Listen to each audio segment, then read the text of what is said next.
नांदेडपासून अवघ्या 22 किलोमीटरच्या अंतरावर असणाऱ्या एका निसर्गसंपन्न वातावरणामध्ये असणाऱ्या एका ऐतिहासिक मंदिराचे मी तुम्हाला आज दर्शन घडवणार आहे। आजूबाजूचा अत्यंत रमणीय अशा स्वरूपाचा हिरवागार वनराईने नटलेला हा परिसर आणि डोंगर माथ्यावर पुरातनकालीन असणारं हे शिवमंदिर आज मी तुम्हाला या ठिकाणी दाखवणार आहे।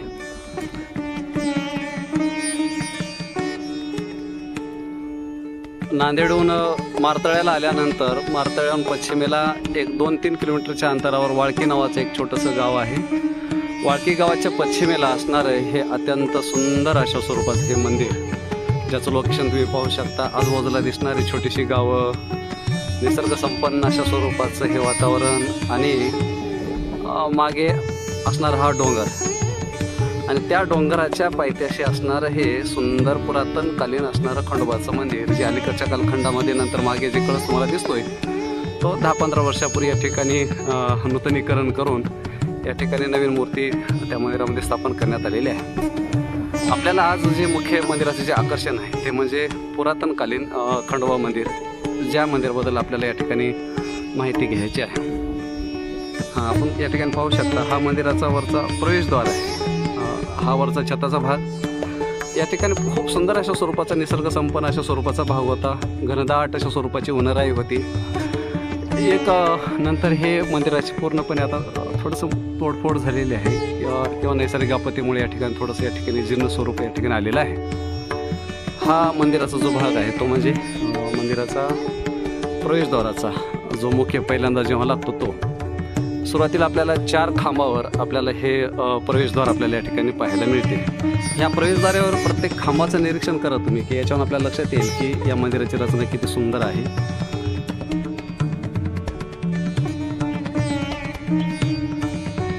हा छताचा भाग छान अशा स्वरूपाचं एक खोल वरच्या भागाला या ठिकाणी कोरण्यात आलेलं आहे। हेमाडपंथी स्वरूपाची रचना या ठिकाणी या मंदिरामध्ये थोडं सुरक्षेच्या दृष्टिकोनातून अलीकडे एक छोटंसं बांधकाम करून या ठिकाणी याला हे अलीकडचं काळामधलं बांधकाम आहे।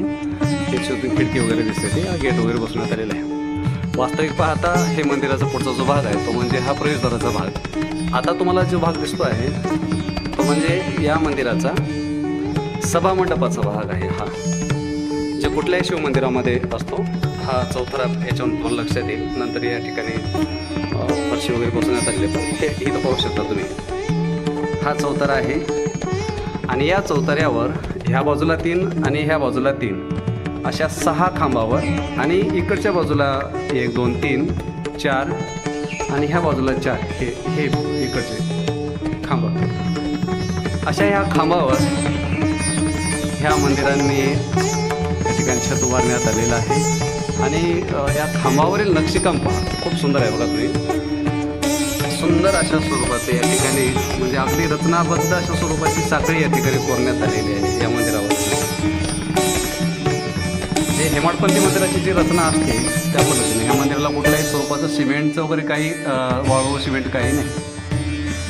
कुठल्याही शिव मंदिरामध्ये आपण पाहू शकतो की हा जो भाग आहे ही नागदेवता नागदेवता म्हणजे महादेवांचा या ठिकाणी ह्या नागदेवतेनं या मंदिराचा पूर्णपणे या ठिकाणी हा जो भाग आहे तो स्वतःवर घेतलेला आहे। त्या स्वरूपाचं या ठिकाणी ही नागदेवता आपल्याला प्रत्येक वरचा जो भाग आहे छताचा त्या ठिकाणी कोरलेला आहे, म्हणजे आपल्याला प्रत्येक ठिकाणी पाहायला मिळते, वरही पाहायला मिळते। तसंच नंतरच्या कालखंडामध्ये याला थोडीशी रंगरंगोटी करण्यात आलेली आहे।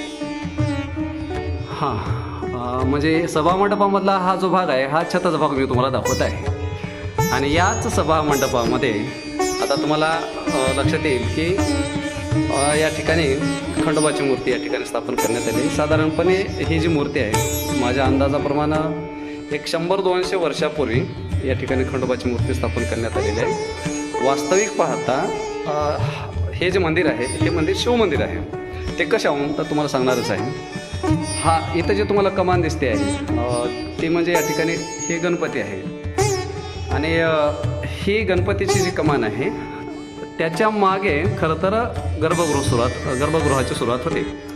ही कमान येत होती। मी लहानपणापासून या मंदिराला पाहत आले। याच्या अगोदर पूर्णपणे हा जो मागचा भाग आहे त्या ठिकाणी त्या मंदिर तत्कालीन जुन्या मंदिराचे काही अवशेष म्हणा किंवा काही शिळा या ठिकाणी होते आणि त्याचं एक अशी एक मागे एक भिंत, दगडी भिंत या ठिकाणी उभारण्यात आलेली होती. आणि मग नंतर गावकऱ्यांना असं वाटलं बाबा चला आपण या ठिकाणी थोडंसं काही मागे उभं राहावं.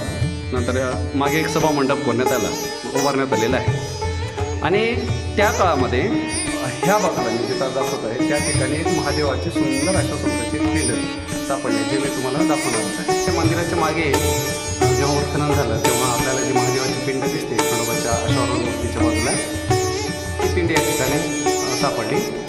याच्यावरून हे शिवमंदिर असावं हे आपल्याला ठामपणे सांगता येते.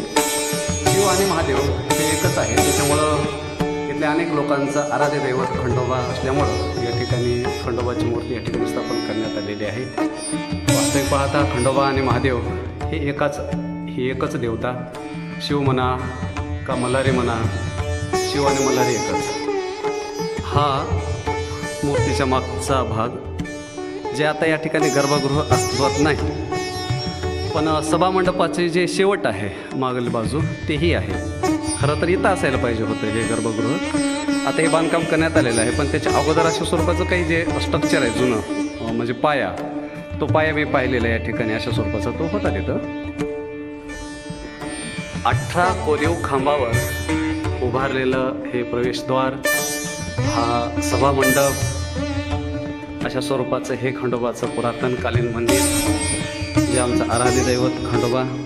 आज दिवाळीच्या निमित्तानं हे देवतेचं दर्शन झालेलं आहे. हा व्हिडिओ यासाठी आहे की आपल्या आजूबाजूला पाहण्यासारखं खूप काही असते. अत्यंत पुरातन वास्तू असतात.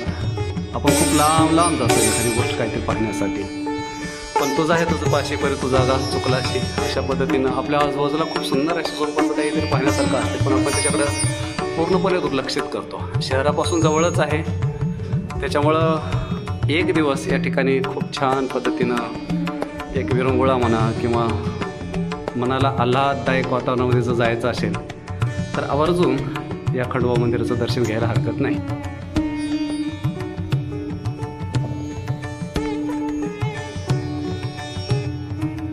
आता अलीकडच्या काळामध्ये थोडंसं उत्खनन वगैरे करण्यात आल्यामुळं म्हणा फार मोठ्या पद्धतीनं या ठिकाणी थोडंसं डोंगराची डिझाईन पोखरलेला आहे.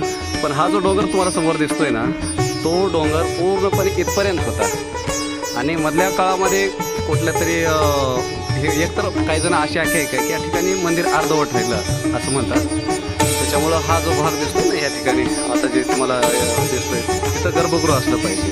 आपण हे मंदिराचा हा जो बाह्य भाग तुम्हाला दाखवतो आहे.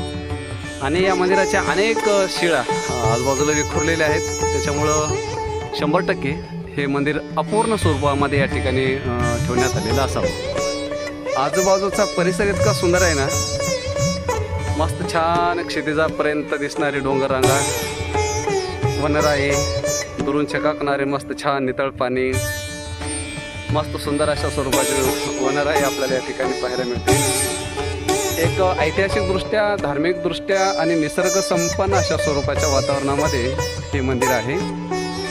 तर आपल्या नांदेड परिसरामधल्या निसर्गामध्ये पर्यटकांना भटकंती करणाऱ्यांनी किंवा इतिहास अभ्यासकांनी, भाविक भक्तांनी त्याचा सुंदर अशा स्वरूपाचा या ठिकाणी लाभ घ्यायला हरकत नाही. मस्त आहे. एक दिवसाची तुम्ही सुंदर अशा स्वरूपाची शालेय विद्यार्थ्याची सहल काढू शकता. काय मस्त आहे ना मंदिर भाग. आपल्या एक सुंदर ऐतिहासिक ठेवा असणारं हे मंदिर, पुरातनकालीन मंदिर, धार्मिकदृष्ट्या, ऐतिहासिकदृष्ट्या आणि सगळ्यात महत्त्वाचं म्हणजे काय, मनाला आल्हाददायक वातावरणामध्ये जायचं असेल ना तर आवर्जून या मंदिराकडे एकदा आपण भेट द्यायला अगदी डोळ्याला सुस्त करणारा निसर्ग, अभ्यासाच्या दृष्टिकोनातून हेमाडपंथी मंदिराची रचना कशी असते हे आपल्याला पाहण्यासाठी त्या मंदिराला आवर्जून भेट द्यायला लागते. भरपूर या ठिकाणी या ठिकाणी आजूबाजूला पडलेले आहे, पण एखादं खूप सुंदर आणि रमणीय अशा स्वरूपाचं हे ठिकाण मला या ठिकाणी दरवर्षी यायला आवडतं. माझ्या परिसरामध्ये एक सुंदर अशा स्वरूपाचे जे वैभव आहे ते आपल्यापर्यंत पोहोचलं पाहिजे असं मला मनात वाटलं आणि म्हणून एक छोटासा प्रयत्न आपल्यापर्यंत केलेला आहे. तर तुम्ही नक्की या.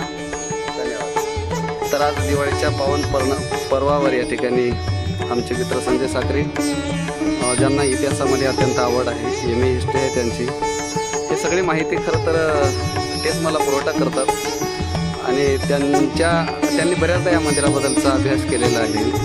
त्याच्यामुळं त्यांना सुद्धा इतिहासाबद्दल खूप आवड आहे. आणि आज दोघं मित्र आम्ही या ठिकाणी या मंदिराच्या दर्शनासाठी आलेले आहोत आणि आवर्जून आपण सुद्धा यायला हवं.